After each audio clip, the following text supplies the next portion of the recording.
भगवान शिव की आराधना की जाती है। भगवान शिव की पूजा का विशेष महत्व है और आज का दिन वैसे भी बहुत खास है क्योंकि इस बार सावन का दूसरा सोमवार नवमी की तिथि को पड़ रहा है। धार्मिक मान्यताओं के अनुसार सावन के महीने में भगवान शंकर का वास पृथ्वी लोक में ही होता है। ऐसा कहा जाता है कि सावन में भगवान शंकर की पूजा अर्चना करने से सभी मनोकामनाएं पूरी हो जाती हैं। तो आज सुबह से ही देवालयों में, शिवालयों में भक्तों की कतारें लग रही हैं। शिवालयों में बम बम भोले के जयकारों की गूंज है। आज के दिन भगवान शिव की पूजा करने से सभी मनोकामनाएं पूर्ण होती हैं, ऐसी धार्मिक मान्यता है। तो अलग अलग जगहों की तस्वीरें सामने आ रही हैं।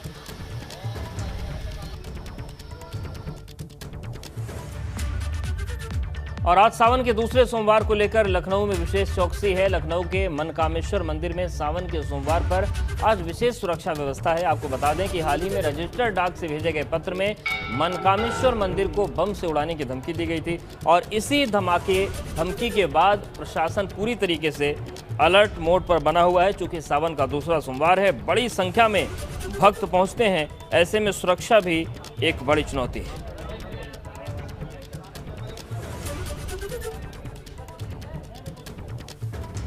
तो आज विशेष चौकसी बरती जा रही है क्योंकि डाक के जरिए धमकी भरे खत भेजे गए थे। धमकी के बाद प्रशासन पूरी तरीके से अलर्ट मोड पर है और मनकामेश्वर मंदिर में विशेष सुरक्षा व्यवस्था की गई है क्योंकि सावन का दूसरा सोमवार है और सोमवार के दिन भारी संख्या में भक्त पहुंचते हैं और इसीलिए धमकी के मद्देनजर सुरक्षा व्यवस्था और चाक चौबंद कर दी गई है।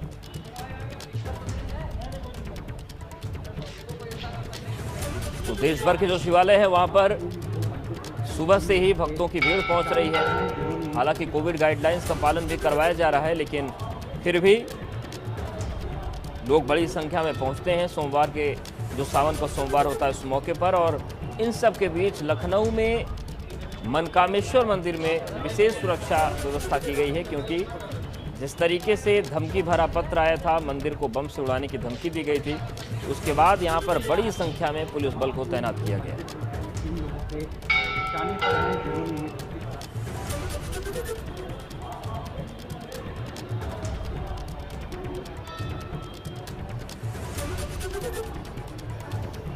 और चलिए अब सीधे अपने सहयोगी का रुख कर लेते हैं। लखनऊ से हमारे साथ शैलेश जुड़ गए हैं, गाजियाबाद से शक्ति हैं और कानपुर से रतीश जुड़ गए हैं। शैलेश, सबसे पहले आपके पास ही आएंगे। जिस तरीके से धमकी आई थी और सावन का दूसरा सोमवार भी है, भक्तों की भीड़ तो उमड़ेगी ही, ऐसे में अब किस तरीके से पूरी व्यवस्था को प्रशासन देख रहा है?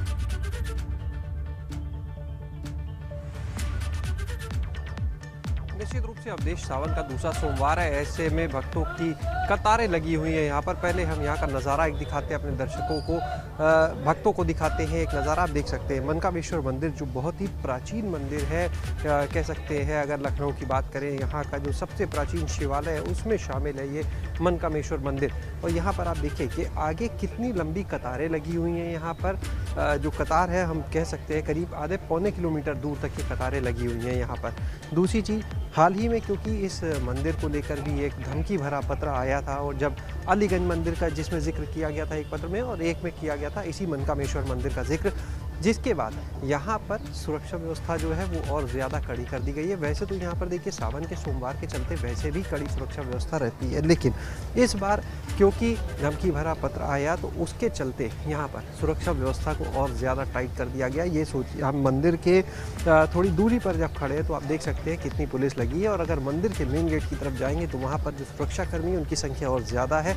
इसके अलावा पूरे मंदिर में देखिए जो CCTV कैमरे हैं वो पहले से लगे हुए हैं, लेकिन अब उनकी मॉनिटरिंग को और ज़्यादा बढ़ा दिया गया है। लगातार उनकी भी मॉनिटरिंग की जा रही है। जो मंदिर की महंत हैं दिव्या गिरी, उनकी तरफ से पुलिस को सूचना भी दी गई थी इस पूरे मामले में। बहरहाल भक्त जो हैं उन पर कोई फ़र्क नहीं पड़ता है इन चीज़ों का, इन धमकियों का, क्योंकि उन्हें बाबा भोले के दरबार में आना है, अपनी मनोकामनाओं को लेकर आना है, मनोकामनाएँ पूर्ण करानी है उनको। अब देखिए लंबी कतारें जो हैं काफ़ी दूर तक मुख्य सड़क तक जो गई हुई हैं मंदिर तक के लिए। और हर बार जब हम बात करें सावन का सोमवार होता है तो यहाँ पर वैसे तो देखिए जो सावन का पहला सोमवार होता है उसमें सबसे ज़्यादा भीड़ होती है, लेकिन बाकी सोमवार की भी बात करें तो कहीं कोई कमी नहीं दिखती है भक्तों में, श्रद्धालुओं लेकिन में। एक कमी चाहे जरूर है बरसात शैलेश हो की चाहे बरसात मास्क अधिकतर लोगों के चेहरे पर इस- नहीं दिख रहा है और ये चिंता का विषय जरूर है कि इस पर भी ध्यान भक्तों को भी और प्रशासन को देना पड़ेगा। हमारे साथ शक्ति भी गाजियाबाद से बने हुए। शक्ति, अगर हम गाजियाबाद की बात करें तो किस तरीके की भीड़ भाड़ दिख रही है शिवालयों में, किस तरीके का भक्तिमय माहौल है? जी देखिए, बिल्कुल इस समय हम मौजूद हैं प्रसिद्ध दुधेश्वरनाथ मंदिर में, जहां पर काफी मान्यता है और कहा जाता है कि रावण ने यहां पर पूजा अर्चना भी की थी। हम आपको दिखाते हैं, सबसे पहले हम मंदिर की तस्वीरें दिखा रहे हैं आपको कि किस तरीके से यहाँ सुबह 4 बजे से जो श्रद्धालु हैं, जो दर्शक हैं, जो बाबा भोले को प्रसन्न करने के लिए यहाँ पर आए हुए हैं, वो यहाँ पर सुबह ही पहुंचे हुए हैं। आप भीड़ देख सकते हैं और आप ये कतार देख सकते हैं। ये मंदिर परिसर है और मंदिर परिसर के अंदर ये सब भीड़ है। बाहर से सभी को चेक कर अंदर भेजा जाता है। अगर हम यहाँ पर बात करें कोविड प्रोटोकॉल की तो आप देख सकते हैं कि सभी के चेहरों पे मास्क भी है। बात करते हैं कि आप कब से आए हैं और कितना इंतजार किया आपने? हम अभी आए हैं सर। कितना इंतजार किया? आज सावन का दूसरा सोमवार है और यहाँ की क्या मान्यता, क्या कहा जाता है? बहुत अच्छा मंदिर है, इसकी मान्यता बहुत अच्छी है, मतलब बहुत फेमस मंदिर है, ये बहुत पुराना प्राचीन मंदिर है। क्या चढ़ाने आए हैं आप जो बाबा भोले प्रसन्न? मैं सिर्फ जल लाई हूँ। जल लेके आए हैं। देखिए लगातार अगर हम बात करें, हम अंदर की तरफ चलते हैं, अंदर की तस्वीरें दिखाते हैं अपने दर्शकों को कि किस तरीके से यहाँ पर जो लोग हैं यहाँ पर आए हुए हैं, यहाँ पर पहुंचे हुए हैं। हालांकि अगर हम भीड़ की बात करें तो काफी इस समय आप यहाँ पर भीड़ देख सकते हैं। और कहा यह जाता है कि सावन माह में जो भी श्रद्धालु यहाँ पर आता है उसकी मनोकामना पूर्ण होती है। आप तस्वीरों में देख सकते हैं कि लाइनें लगी हुई हैं, कतारें लगी हुई हैं। हम एक बार अंदर की तस्वीरें भी दिखाना चाहेंगे अपने दर्शकों को कि किस तरीके से यहाँ पर जो श्रद्धालु है और जहाँ पर जो बाबा के जो दर्शन हैं अंदर की तरफ हैं, हम वहाँ भी चलने की कोशिश करते हैं और वहाँ भी दिखाने की कोशिश करते हैं। फिलहाल भीड़ ज़्यादा है, भीड़ काफ़ी है। यहाँ कुछ लोगों से बात करते हैं, श्रद्धालु से बात करते हैं। आप कब से आए हैं, कितना समय हो गया आपको?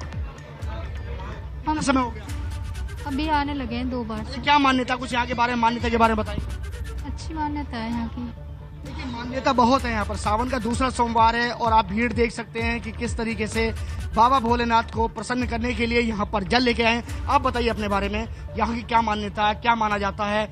जब दुधेश्वरनाथ मंदिर में आप जल चढ़ाते हैं तो किस श्रद्धा भाव से आप आते हैं? भैया मुझे काफ़ी समय हो गया यहाँ पर आते हुए, और जब से आना शुरू किया है सारी समस्याएं सब बहुत अच्छे से, बाबा हर किसी की इच्छा पूरी करते हैं। कोई भी किसी भी इच्छा से आता है, सबकी मन इच्छा पूरी करते हैं बाबा। और सावन के महीने में बाबा के ऊपर जल चढ़ाने का बहुत आनंद। देखिए बाबा सारी जो समस्याएं हैं वो हल लेते हैं और लगातार हम दिखा रहे हैं। ये प्रसिद्ध दुधेश्वरनाथ मंदिर है जहाँ पर एक प्राचीन मंदिर है और इसकी मान्यता बहुत ज्यादा है। हालांकि इस बार जो कावड़ है वह कावड़ नहीं चल रही है। शिवरात्रि के मौके पर यहाँ पर जो भीड़ होती है वो लाखों की तादाद में होती है। कोरोना काल है, बावजूद इसके भक्तों के उत्साह में, भक्तों की आस्था में कोई कमी नहीं है। अब रुक करेंगे कानपुर का सहयोगी रितेश वहां पर मौजूद हैं। रितेश, आपसे जानना चाहेंगे, लखनऊ और गाजियाबाद की तस्वीरें हमने देखी, कोरोना काल के बावजूद भक्तों की आस्था में, उनके उत्साह में कोई कमी नहीं है। कानपुर में क्या नजारा है? बिल्कुल, देखिए सावन का महीना है, बाबा शिव के भक्तों के ऊपर भक्ति का रंग चढ़ा हुआ है। सबसे पहले आपको बाबा वनखंडेश्वर के दर्शन कराना चाहेंगे। और कानपुर में जो शिवालय हैं वो उनमें प्रमुख एक शिवालय है। शिव मंदिरों में भक्तों की भीड़ जुटी हुई है। आनंदेश्वर मंदिर है, खैरेश्वर मंदिर है, जागेश्वर मंदिर है, वनखंडेश्वर मंदिर, ये 4 शिवालय अपना प्रमुख स्थान कानपुर शहर में रखते हैं। और बाबा के भक्त अभी से ही सुबह से ही बाबा के दर्शन करने पहुंच गए हैं। बाबा वनखंडेश्वर के दर्शन के अद्भुत लाभ उठा रहे हैं। ये हम अपने दर्शकों को ये बाबा वनखंडेश्वर के दर्शन करा रहे हैं। और सुबह से ही दर्शक यहाँ पर जो श्रद्धालु हैं, जो भक्त हैं, वो यहाँ पर पहुँचना शुरू हो गए हैं और दर्शन लाभ ले रहे हैं। अपनी श्रद्धा के साथ दूध, घी, दही, पुष्प, अकौड़े का जो पुष्प होता है वो जो भगवान शिव को बहुत प्रिय होता है उसको लेकर के आए हैं। हालांकि कोविड प्रोटोकॉल भक्तों की भक्ति और बाबा के बीच में एक रोड़ापन जरूर रही है, लेकिन जो भक्ति के रस में डूबे हुए हैं वो यहाँ पर आते हैं और बाबा की भक्ति कर रहे हैं। मंदिर प्रशासन से जुड़े हुए प्रबंधक हैं, उनसे बात कर लेते हैं कि कोविड प्रोटोकॉल को लेकर के उनके द्वारा क्या किया गया है। जो कोरोना प्रोटोकॉल है बाबा की भक्ति और भक्तों के बीच में ना आए, उसके लिए क्या आप लोगों ने किया है? मैं रमेश दीक्षित, प्रबंध समिति बलखंडेश्वर मंदिर का अध्यक्ष हूँ।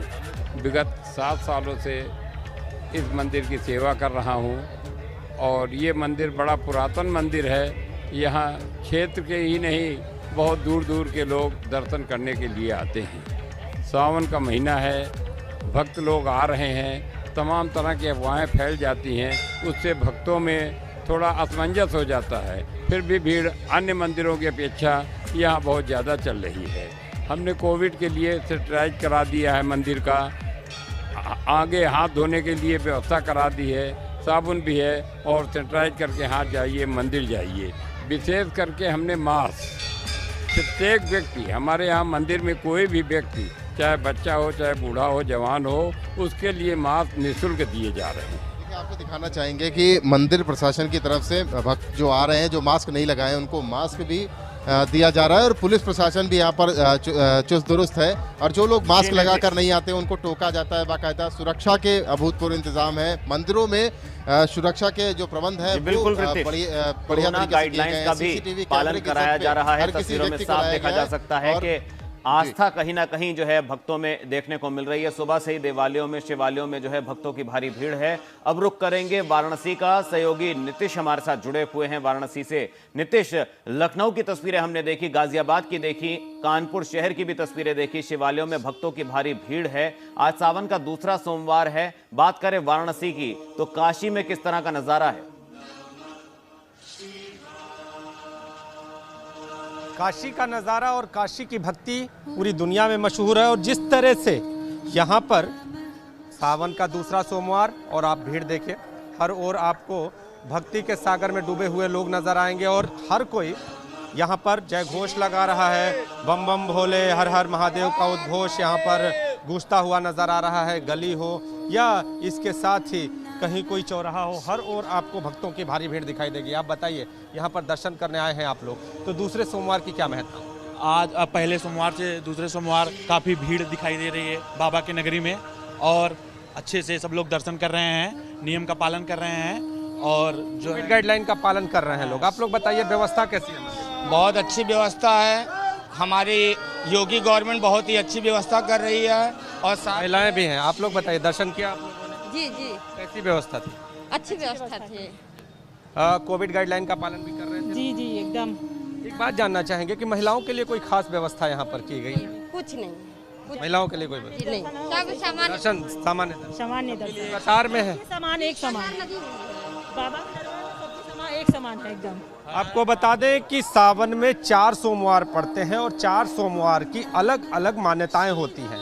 पहला सोमवार धर्म की कामना से होता है, दूसरा सोमवार अर्थ की कामना से होता है, तीसरा काम की कामना और चौथा जो है मोक्ष कामना से होता है। तो आज दूसरा सोमवार है और आज जो भक्त हैं वो अर्थ कामना से यहाँ पर दर्शन कर रहे हैं। कहते हैं कि सावन में अगर सोमवार के दिन महादेव का जलाभिषेक किया जाए तो जो फल होता है वो तुरंत प्राप्त हो जाता है। और 12 ज्योतिर्लिंगों में अहम स्थान रखता है बाबा विश्वनाथ का जो ज्योतिर्लिंग है।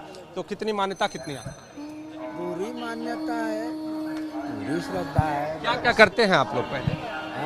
कैसे दर्शन करते हैं? बहुत अच्छे दर्शन करना है। यहाँ बस भीड़ बहुत ज़्यादा है बस, लेकिन बाबा का श्रद्धा है कि हम लाइन में कितना भी लाइन रहे लेकिन हम दर्शन करेंगे। कितनी भी लाइन रहे दर्शन करेंगे। सुरक्षा व्यवस्था भी आपको दिखा दें। देखिए, ये जो कतार है इसको आगे बढ़ाते हुए ये सुरक्षा कर्मी हैं। गोदौलिया चौराहे पर सुरक्षा कर्मी तैनात किए गए हैं। इसके साथ ही आरएएफ की तैनाती है, कमांडो की तैनाती है। यानी चाक चौबंद सुरक्षा व्यवस्था के बीच बाबा विश्वनाथ के दरबार में भक्त जलाभिषेक कर रहे हैं। तो भक्त जलाभिषेक के लिए आए हुए हैं। सुरक्षा व्यवस्था चाक चौबंद है और आस्था पूरी तरीके से होता है, काशी में उमड़ रही है। शुक्रिया नीतीश आपका तस्वीरें दिखाने के लिए और भी बताने के लिए किस तरीके से यहाँ पर माहौल है। शैलेश आपका भी शुक्रिया, शक्ति आपका शुक्रिया और रतीश आपका भी शुक्रिया। और चलिए अब रुक करते हैं पूर्वांचल की खबरों का।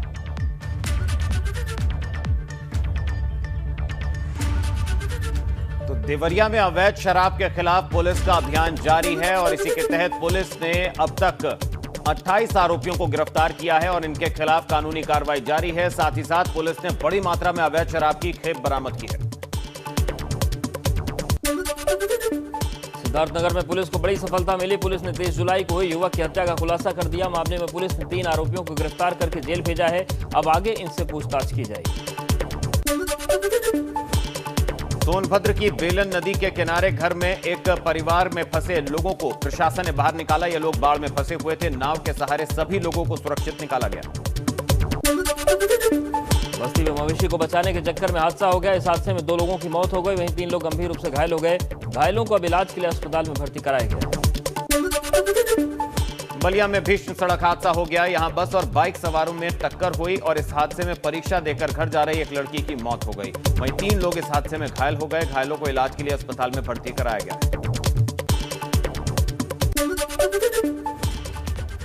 और चलिए इस वक्त की एक अहम खबर का रुख कर लेते हैं। बड़ी खबर है उन्नाव से। सांसद साक्षी महाराज ने बयान दिया है। उन्होंने कहा कि जनसंख्या कानून को लेकर जल्द आना चाहिए। जनसंख्या कानून, तो जनसंख्या कानून को लेकर साक्षी महाराज ने बयान दिया है।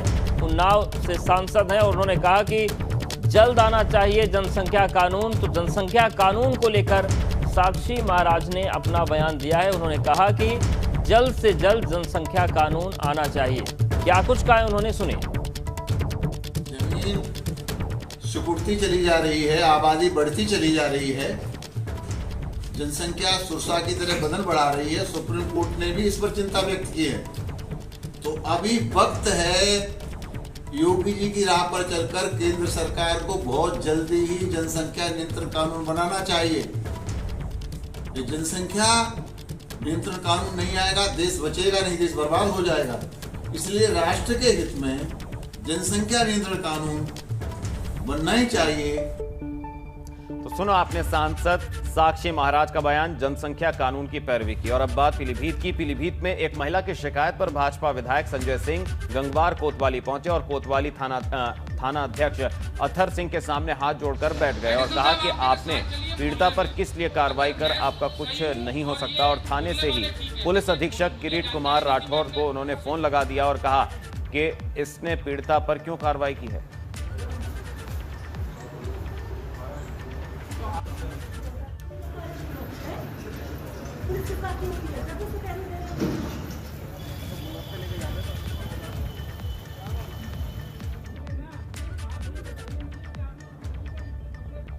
एडिशनल साहब, आप मेरे साथ चलिए मोहल्ले में। अगर मैं सही हूँ और ये मोहल्ले वाले ठीक है। देखिए मुझे जानकारी नहीं थी, मैं क्षेत्र में था तो मोहल्ले के लोगों ने मुझे फ़ोन करके बताया। मैंने घटना के बारे में तत्काल कोतवाल अतर सिंह जी को बात करी। उन्होंने उस घटना को उल्टा मुझे बताने की कोशिश करी तो मैंने तुरंत ही कप्तान साहब को बात करी। कप्तान साहब ने कहा कि मैं उस घटना की जांच कराता हूँ। उतनी देर में क्या होता है कि उसी लड़की जिसके कपड़े फटे होते हैं, उसी लड़की को 151 में कोतवाली में दाखिल कर दिया जाता है, बंद कर दिया जाता है। और जिस लोगों ने पीटा होता है उनमें से 2 लोगों को कोतवाली से भगा दिया जाता है और 2 लोगों को रोक लिया जाता है। जिसने राड बाड लेकर के उसकी पूरी वीडियो बनी हुई है और उस वीडियो को आप देखेंगे तो आपको बिल्कुल सारी चीज़ें स्पष्ट होंगी। तो इसलिए मुझे कोतवाली आना पड़ा कि उस बेटी का कोई भाई नहीं है, उसका भाई मैं हूँ। और पीलीभीत में ही बीजेपी एमएलए से कोतवाल के विवाद के बाद अब एसपी ने एक्शन लिया है। कोतवाल को थाने से हटाकर एंटी ह्यूमन ट्रैफिकिंग यूनिट का प्रभारी बनाकर भेजा गया है। तो ये किस तरीके की कार्रवाई हुई, ये भी सवाल है। थाना गजरौला इंस्पेक्टर को शहर कोतवाली प्रभारी के पद पर भेजा गया। मदन मोहन चतुर्वेदी कोतवाली थाना अध्यक्ष होंगे। लॉ एंड ऑर्डर सेल में तैनात इंस्पेक्टर इंद्र सिंह को थाना गजरौला थाना अध्यक्ष का पद दिया गया है। तो पीलीभीत में विवाद के बाद कार्रवाई तो हुई, लेकिन आप अंदाजा लगाइए कि एक बच्ची से बदतमीजी हुई थी, उसको न्याय दिलाने के बजाय उसको जेल में डाला गया और ऐसे ही थाना प्रभारी को एंटी ह्यूमन ट्रैफिकिंग यूनिट का प्रभारी बना दिया गया। तो कार्रवाई के नाम पर तमाशा हुआ है, लेकिन उस थाने से हटा दिया गया है, बस इतना जरूर हुआ। कि यूपी और उत्तराखंड में आज क्या खास है, जी बिल्कुल, खबरों में बढ़ेंगे आगे। गंगा सवेरा में आज अब बात करेंगे यूपी में क्या खास है। आज एटा में बसपा का प्रबुद्ध सम्मेलन। एटा के अलावा कासगंज में भी आज सम्मेलन होगा। ब्राह्मणों को पार्टी से जोड़ने की कवायद। तो प्रबुद्ध सम्मेलन का यह दूसरा चरण है। कल आगरा और फिरोजाबाद में सम्मेलन हुआ था। तो आज धर्मांतरण कानून के खिलाफ याचिकाओं पर सुनवाई होगी। इलाहाबाद हाई कोर्ट में यह सुनवाई होने वाली है। आज यूपी सरकार को कोर्ट में जवाब दाखिल करना होगा। दोपहर 3 बजे के आसपास सुनवाई शुरू होगी। एक्टिंग चीफ जस्टिस मुनीश्वर नाथ भंडारी के बेंच में सुनवाई होगी। इसके बाद बात करें एम्बुलेंस कर्मियों की हड़ताल लगातार जारी है। एम्बुलेंस कर्मियों की भर्ती प्रक्रिया का आज अंतिम दिन। इसके बाद चयनित एम्बुलेंस पायलट ट्रेनिंग लेंगे। ट्रेनिंग के बाद फील्ड पर उतरेंगे एम्बुलेंस पायलट। अपनी मांगों को लेकर हड़ताल पर बैठे हैं एम्बुलेंस कर्मी। और चलिए अब आपको बताते हैं उत्तराखंड में आज क्या खास है। आज से प्रदेश में 9वीं से 12वीं तक के स्कूल खुलेंगे। कोरोना गाइडलाइंस के तहत स्कूल खुल रहे हैं। सोशल डिस्टेंसिंग का सभी को पालन करना होगा। स्कूल में मास्क के साथ ही एंट्री होगी। सैनिटाइजर का भी इस्तेमाल अनिवार्य किया गया। आज वात्सल्य योजना का शुभारंभ होगा। सीएम पुष्कर सिंह धामी योजना का शुभारंभ करेंगे। कोविड में अनाथ हुए बच्चों के लिए योजना ये बनाई गई है और बच्चों को आर्थिक लाभ दिया जाएगा। सुबह 11 बजे योजना का शुभारंभ होगा। आज प्रदेश कांग्रेस कमेटी की प्रेस कॉन्फ्रेंस सुबह 11 बजे प्रेस कॉन्फ्रेंस का आयोजन है। प्रदेश कांग्रेस अध्यक्ष गणेश गोदियाल प्रेस कॉन्फ्रेंस करेंगे।